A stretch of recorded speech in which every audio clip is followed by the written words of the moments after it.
Barka da dawowa zauren mu koyi turanci gaba daya. Ni ne naku dan uwa Aliyu Rilwanu da ke kara mana turanci. A yau din nan na zo mana da kalmomi guda biyu masu kama da juna. Hospitality da kuma hospital. Hospitality, menene bambancin wa'innan kalmomi guda biyu? Shi kalma ta hospitality kalma ce wanda ake amfani da shi a yayin da ake nuna karrama wani bako. Ko da mutum ba bako ba, abokinka ne idan ya zo gurinka ka karrama shi. Wannan karrama wanda nuna mishi shi wani ne da tarban shi da abubuwa lale yadda ake yi da wani, ka gane, shi ake cewa hospitality.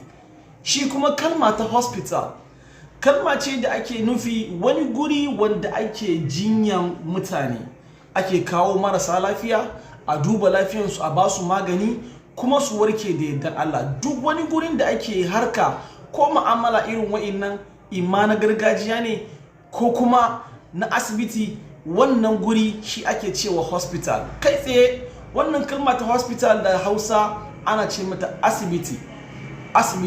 Ita kuma hospitality shi ake cewa karramawa.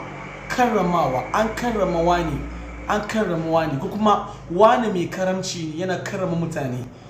Wani yana da hospitality. Wannan shine zauren mu koyi turanci gaba daya, kuma ni na dan uwa Aliyu Rilwanu.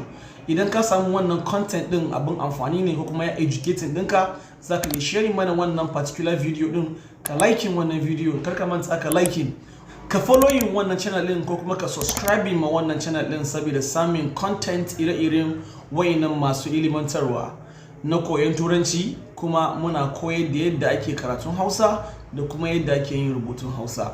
Ni ne naku dan uwa Aliyu Rilwanu. Muna maraba da sabbin ɗalibai masu so ko kuma masu burin koyon turanci ko kuma masu burin koyon Hausa. Muna da mataki daban-daban na koyon karatu daga ABCD, yadda ake hada word, yadda ake yin karatu, yadda ake yin magana a cikin public, shi ake cewa public speaking. Duka muna karantar da ilimi irin wa'innan da yardan Allah. Zauren mu koyi turanci, ni ne naku dan uwa Aliyu Rilwanu. Sai mun ganku.